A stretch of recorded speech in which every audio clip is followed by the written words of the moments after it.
Hi guys, I'm back out again. This time I'm in the van. I was in a car. It's a Berlingo, but it looks like a van. Never mind, we'll talk about that later anyway. I'm at a remote corner of England, just about 9 miles from the Scottish border, and I'm on the edge of Kielder Forest Park. There's no phone signal up here, and there's no electricity, there's no campsites, there's nothing.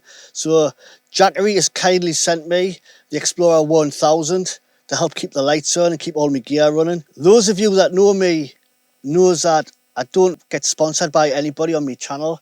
I get emails from lots of companies wanting us to send us gear to review. I've always declined in the past. And I got an email from Jackery round about the time I was thinking about getting a camper van and doing more wild camping in the vehicle. And I was looking for ways to power all my gear and my equipment, you know, some kind of power generator. I did a bit of research on the company. Everywhere I read, they were a decent, reputable company. So I thought, well, why not? Why not accept their products? And that's the Explorer 1000. And I will be comparing it to the other two models, the 240 and the 500. You get the car charger with it, so you can charge it on the go, and you can also power devices on the go, like that portable fridge. You get an AC mains charger, and you also get this Anderson connector. It's like a parallel splitter, and that's for plugging the two SolarSaga 100 watt panels into the unit. You also get a 2-year warranty with it, so Jackery obviously has faith in their products. It's got a connector there for charging it from the car port, or the AC mains charger at home, or even the solar panels. When I'm plugging the 100 watt panel into the unit, I'm getting 100 watts on a sunny day. I've got the two 100 watts plugged in on the parallel connector through the Anderson input, and I'm only getting 120 watts. Now, there's a bit of a restriction on the circuitry for charging, and I think that's the charge limit, 120 watts. I'm getting 122, 123 watts input from the two panels. Now on a cloudy day, I might only be getting, say, 50 watts each. I'm still going to get 100 watts instead of only 50 watts if I was in one panel mode. So it does make sense to have the two panels plugged in. You've got the car port, and that's 12 volts, 10 amp regulated, I believe. You've got USB-C, 15 watts a piece, and you've got the USB Type A, 2.4 amps, and also you've got the quick charge as well. This unit comes with the 1000 watt inverter, 2000 watt peak, and I tell you what it is, guys, that'll cook your toast in the morning. I tried it at home and it does work. The Explorer 1000 is more suited towards car camping because you can use higher power devices, you can use small heaters, you can hair dryers, travel irons, small ovens. You know what I mean? You've got more potential. Like the other two units I have, this is really well made. It's got two big grills on the side, which is for cooling it. It's got this light on the side here, but it also has Morse code. If your car breaks down, you can put that on the side of the road. SOS, emergency. 500 has got one as well, but the little 240 hasn't. But I will compare them both in a minute. I've charged the drone battery, the controller. I'm charging the wireless microphone. Only down to 86%. I'm just loving it, me. Like, it's just a fantastic bit of kit. I've had the 500 and the 240 for a while now, so I think it's about time I'll give a bit of a medium-term view of what I think of it. The 240, this is a unit I use most of the time when I'm out walking because it's so lightweight. I can actually backpack with it. When I go wild camping, it's always there with us. I only tend to do overnight wild camps, but I'm running a lot of gear. And the most power it's ever used is 28%. It's only got a 200 watt pure sine wave inverter, so you can't run like hair dryers of it and things like that, but you can run like power tools, sanders and Dremels, low wattage equipment. This is ideal for just charging camera gear, lights, drones. It'll run your laptop, tablets. You know, it is a fantastic solution if you're worried about weight. Now the 500, this is the in between the 1000 and the 240. The 500 is still okay for short hikes. On a recent wild camp where I went to Dunsborough Castle, I think I hiked about 2 miles, and I managed to carry it, although I was feeling the weight. But that was with everything else, me water and me camera gear and food and shelter and that sort of thing. So this is the in-between model, which is still lightweight enough for hiking, but also more towards car camping as well. It's got a 500 watt inverter. You could run a small heater first thing in the morning just to warm yourself up before you get out of bed and put your clothes on. So it's got the potential to be really good for car camping. You could probably run a low wattage hairdryer or travel iron off the 500. The 1000 is the one that is more suited towards vehicle camping. It's around about 10 kilos, although you can, carry the short distance if you want to use, power nearby. And I think the Jackery range of power stations are much better than leisure batteries. I think leisure batteries is the old-fashioned way. For a start, it's more of a permanent fixture. You've got to worry about the hard wiring in the vehicle. With the Jackery power stations, you can just take them out and use power wherever you need them. Barbecues, beach parties. You don't have to be a wild camper or an outdoor enthusiast to own one of these devices. There are times and places where the power can and sometimes does go off. A Jackery power station is ideal to be used around the home. And you know what it is, guys? And I'm not just saying this. Jackery products are really decent. I've used them for months now, and I can't think of any faults. I honestly can't, and I highly recommend them. So links in the description, guys. There's a Jackery product for everybody's needs, so go check them out. I'm getting a little bit hungry now, so I think I'm going to have something to eat. I'm not used to sleeping in the woods, places where I'm roughing it. This is smoothing it. We'll try and cook some toast and see how much energy it uses.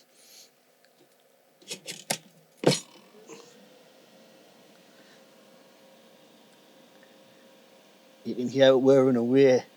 Toast on a wild camp in the middle of nowhere. It doesn't get much better than this. Yeah, there's definitely heat coming out of there. I can see it glowing. You can go to all these campsites that have got the electric hookups, all the posh facilities, and you're paying through the nose for it as well. Get something like a Jackery 1000 and you can come to wild open places like this and you can still have luxury. I should have turned them a bit earlier, but they're done them.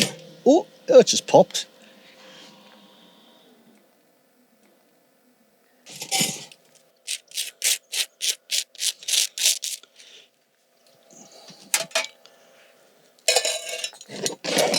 And I'm a big fan of the KISS principle. Keep it simple, stupid. And it can't get much simpler than Marmite on toast. This is definitely where it's at. I'll let you into a little secret.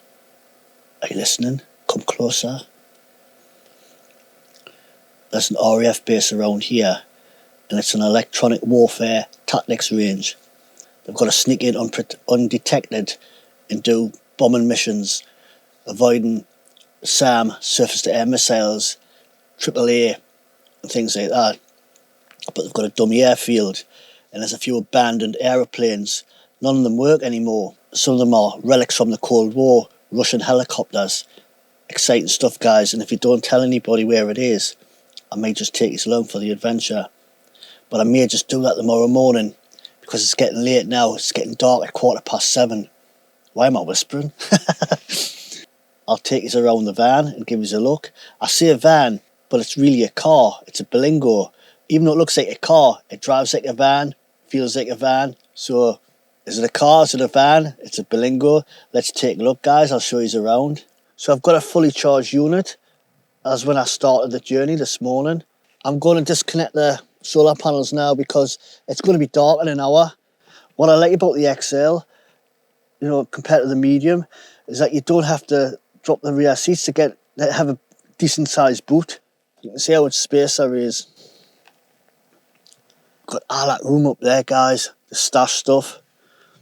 You've got ducats and alcoves and places where you can put stuff, and it's just brilliant.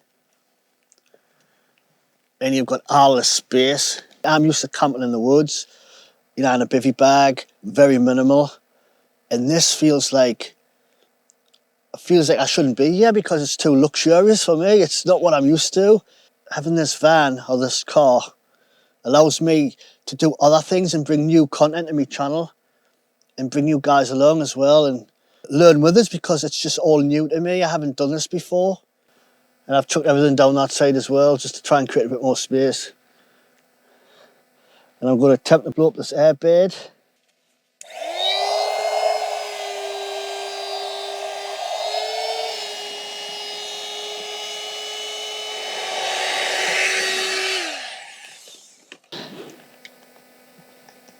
Got my sleeping bag there. Alpkit Sky High 700. Fantastic bag that, like. Good to go down to -6, although I'll not need it tonight. Me being the fair weather wanderer, I rarely venture out when it gets too cold. The last thing I want now is somebody to pull up and say, hey, you can't camp here, mate. This is private land. And with the windows blacked out, you're not going to know I'm camping. They're going to think I'm dogging. Boom, boom. So I've got a lot of stuff chucked up here. I know I wanted to keep the driver's... Actually, I might do that. I might clear some of that, keep the driver's side clear in case I need to drive away quickly. Maybe just put some stuff on this side.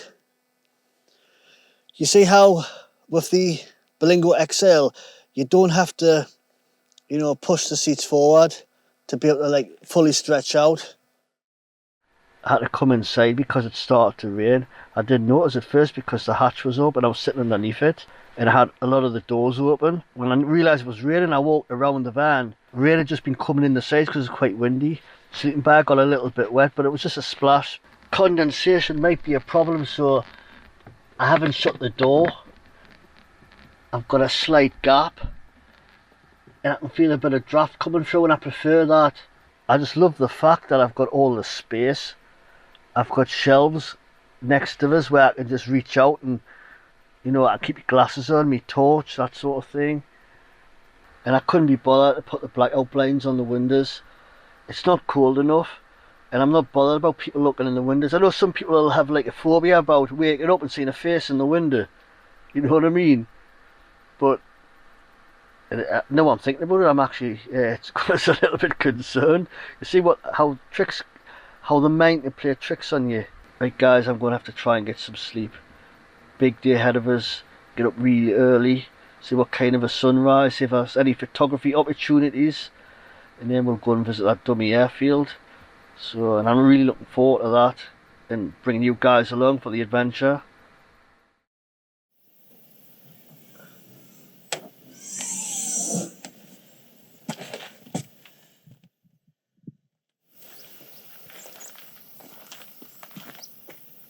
Morning. This has got to be the most luxurious night's sleep I've ever had, if you could call it luxury. It is compared to what I'm used to, lying on the floor in a bivvy bag worrying about creepy crawlies. I turned the fridge off this morning because I don't really need it switched on now. And the unit dropped to 33%. Oh, big bumblebee hanging around here. Ah, get off me. Go on, get away. They do no harm. I'm going to just keep it totally simple, stupid.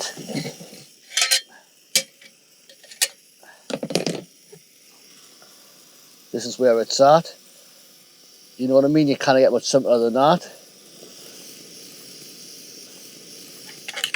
Just needs a quick warming through.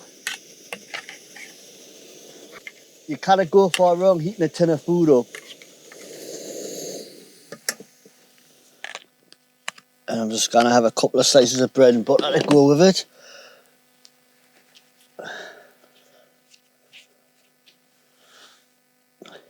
I've noticed when I turn that stove off, it's happened before, you can smell petrol. It leaks a little bit, just for a short while, and then it goes away, and I don't know if that's normal or not. So, always cooking in an open area, guys. A hearty meal for a hungry explorer.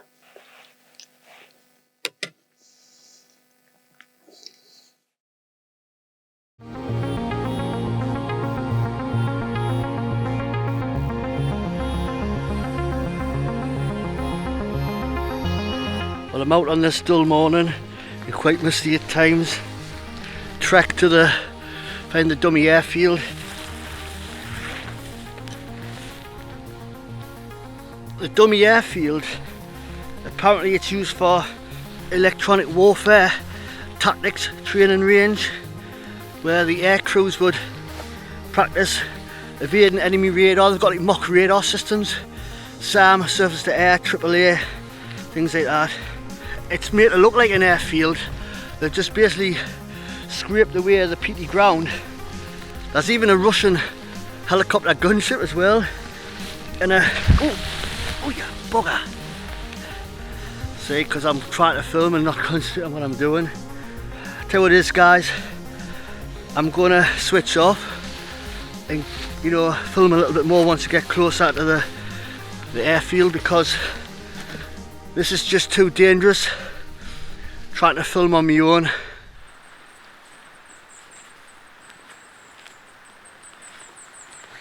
I can just see something over there, something white.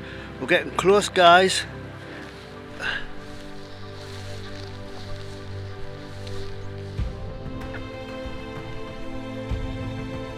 That's a Lockheed T33 Air Shooting Star from 1948, and I believe its top speed was 600 miles an hour.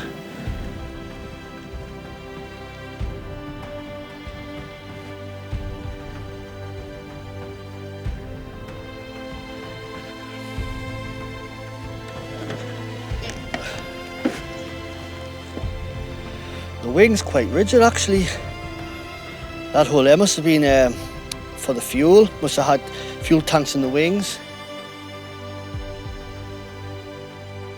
You see now how it's got a red star? Obviously made it look like a Russian decoy.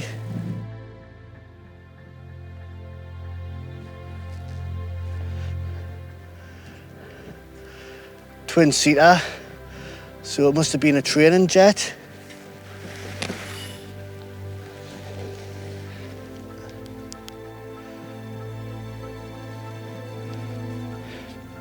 Everything's just rusty and a lot of stuff's been took out, or maybe it's even rubbed.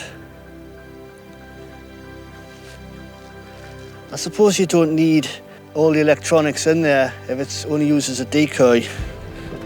Bit of history, guys. Got some writing on there.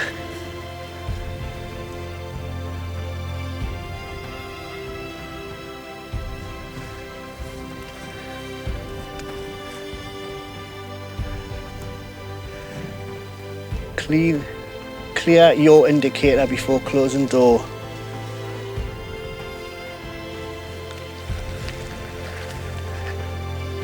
Yeah, looks like at least 3 up there.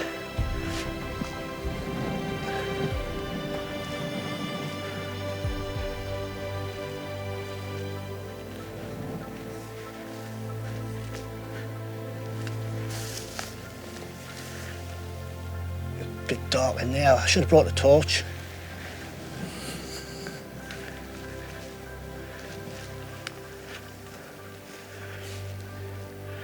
Push button to open door, pull handle out 9 feet to jettison canopy. It's in French as well by the looks of it.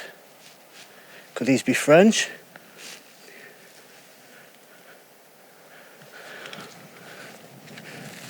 It's got the Soviet star on there and on there as well. Yeah, they were dummy aircraft basically, even though they're not exactly Russian. They're made to look Russian just so it gives a kind of realism. But when the air crews come in on that bombing mission,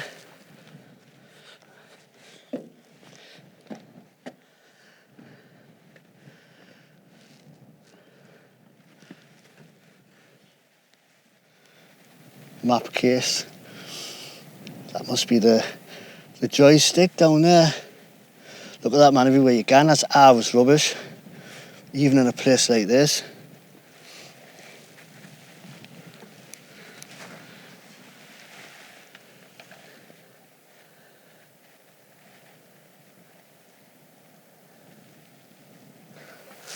Amazing.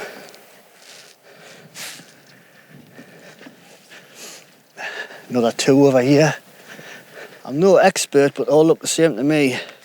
T33 is Shooting Stars. This one's got the guy's name, Captain Persol.I.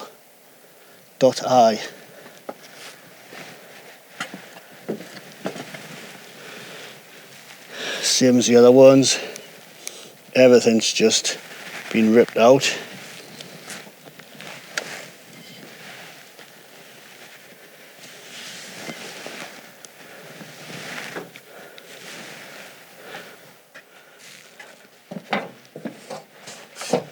Don't know what's in there.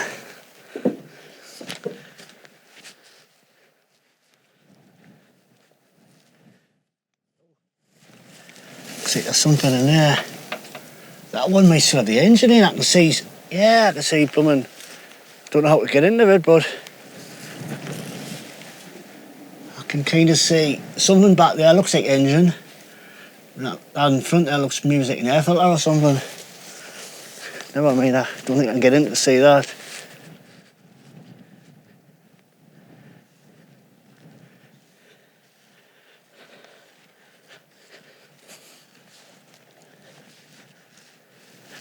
Yeah, that's just going to be the same, isn't it?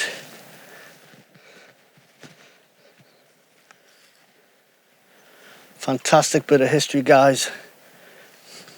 Absolutely thrilled to be here. Have a wander around the airfield because there are other planes. So let's go have a look, guys. Get out and do a bit of exploring. You know it makes sense. It does, it makes sense. There's something over there, looks like a self-propelled anti-aircraft gun. I was at the other end of the airfield before and I've seen a white van. So I think I'll stick down this end, keep an eye out because I'm not going to get to see everything today, guys. Right, we'll go and explore some more. And that's a French Dassault Mystia fighter bomber. Top speed of 690 miles an hour. I have to be careful because I think there's people around.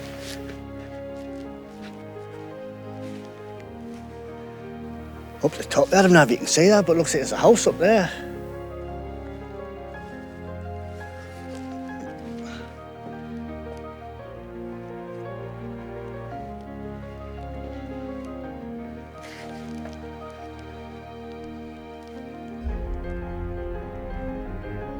Everything is beyond working order, beyond economical repair. It looks like it's been a bird nesting in there, right in the under the canopy, right at the very front, made out of mud. That's probably a Swift or something like that.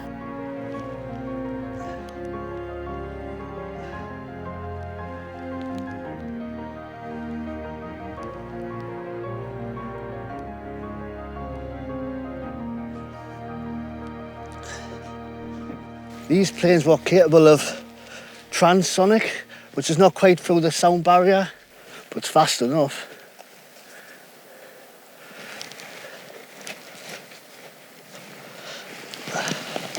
I can't see in there. I should have brought a torch.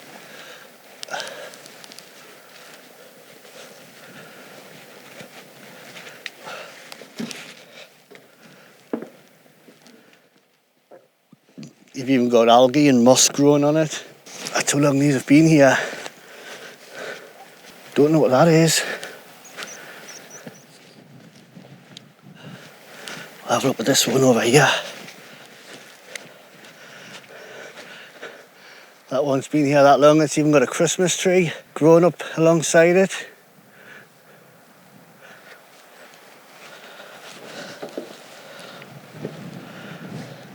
This one's got the engine in. Wow. The size of that.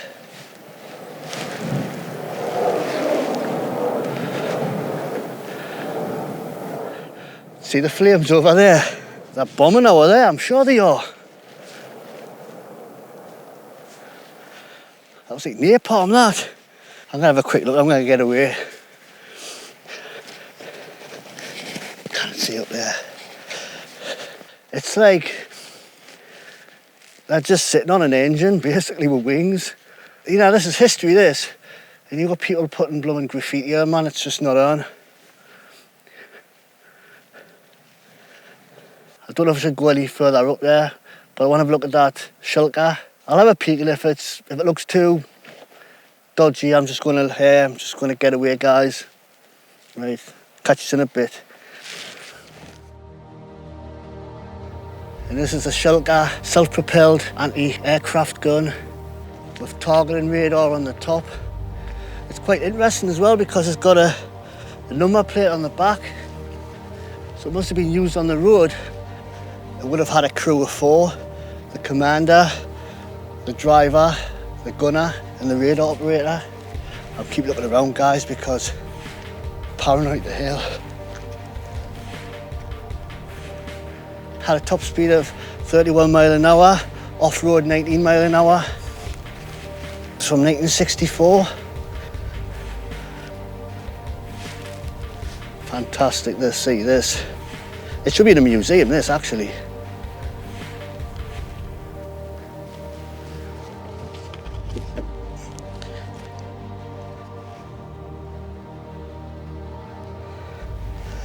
Can you imagine being on the top of one of these, opening the hatch and chucking a grenade down? Fantastic bit of history, guys.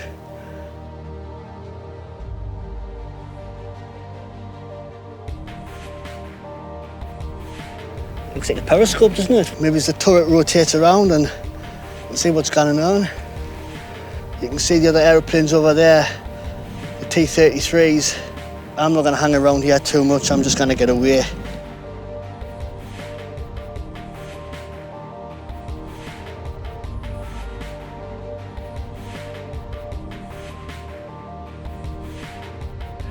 Well, I would have liked to have stopped a bit longer and visit the Russian helicopter, but you know what, guys, that's just too many people. Well, I only saw the one van, but I seen activity and I thought, is it worth the risk? And plus, from the dummy airfield to the helicopter site, it's over a couple of streams and very boggy ground, and I thought, is it really worth it? Worth getting spotted and potentially injuring myself at the same time? So, and if I do get spotted, I may not have the footage to make a video for you guys to enjoy. So I've probably made the right decision coming away. So get out and do a bit of exploring, wild camping and other outdoor pursuits. You know it makes sense. You know it makes sense. It does. Just don't get injured in the process. See you on the next one.